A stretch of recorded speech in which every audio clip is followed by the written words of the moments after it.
महाराष्ट्र राज्याचे माजी मुख्यमंत्री आणि आताचे उपमुख्यमंत्री सन्माननीय एकनाथजी शिंदे साहेब यांच्या संकल्पनेतून ठाणे महानगरपालिकेत अतिशय युद्ध पातळीवर क्लस्टर योजना चालू आहेत आणि त्या ठाण्याच्या धर्तीवर आपल्या या कल्याण डोंबिवली महापालिकेत मोठ्या प्रमाणे आपण क्लस्टर डेव्हलपमेंट करू शकतो।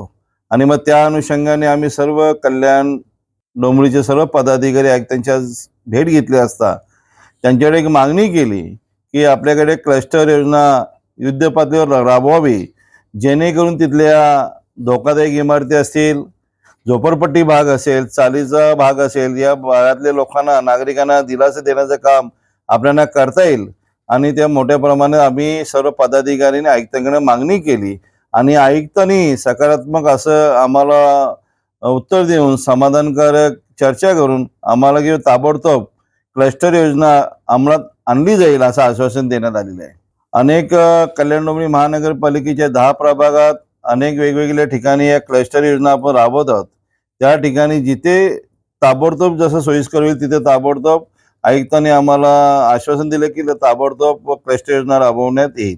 नाही, क्लस्टर योजनेबाबत आज आमदार आपले राजेश मोरे साहेब, राजेश कदम साहेब असतील, आमचे महिला आघाडीच्या पोटे मॅडम असेल, वाघमोडे असेल, सर्व नगरसेवक आमचे या ठिकाणी आज कल्याण डोंबिवलीचे भेट घेण्यासाठी आले आणि क्लस्टर योजनेचा विषय घेऊन आम्ही आज या ठिकाणी आलेलो आहोत। यापूर्वी आम्ही चर्चा केलेली आहे की ज्या कल्याण डोंबिवली शहरामध्ये क्लस्टर राबवण्यासाठी ज्या ज्या परिसराची पाहणी करून त्याचा सर्वेक्षण करून त्याला बायोमेट्रिक सर्वे होणे आवश्यक आहे आणि त्या माध्यमातून जे क्लस्टर योजनेत त्यांनी समावेश केलेत आणि जे केलेले नाहीत ते समावेश करून घ्यावेत आणि प्रत्येक प्रभागात एक पायलट प्रोजेक्ट तातडीने राबवणं आवश्यक आहे। व सिडको असेल, म्हाडा असेल, प्रायव्हेट डेव्हलपर असेल, या माध्यमातून केलं पाहिजे। जसं आदरणीय महाराष्ट्राचे उपमुख्यमंत्री एकनाथ शिंदे साहेब आणि डॉक्टर श्रीकांत शिंदे साहेब यांच्या माध्यमातून ठाणे जिल्ह्यामध्ये जे क्लस्टरचं मोठ्या प्रमाणामध्ये डेव्हलपमेंट सुरू झालेली तीच कल्याण आणि डोंबिवलीमध्ये झाली पाहिजे, ही प्रमुख मागणी आहे।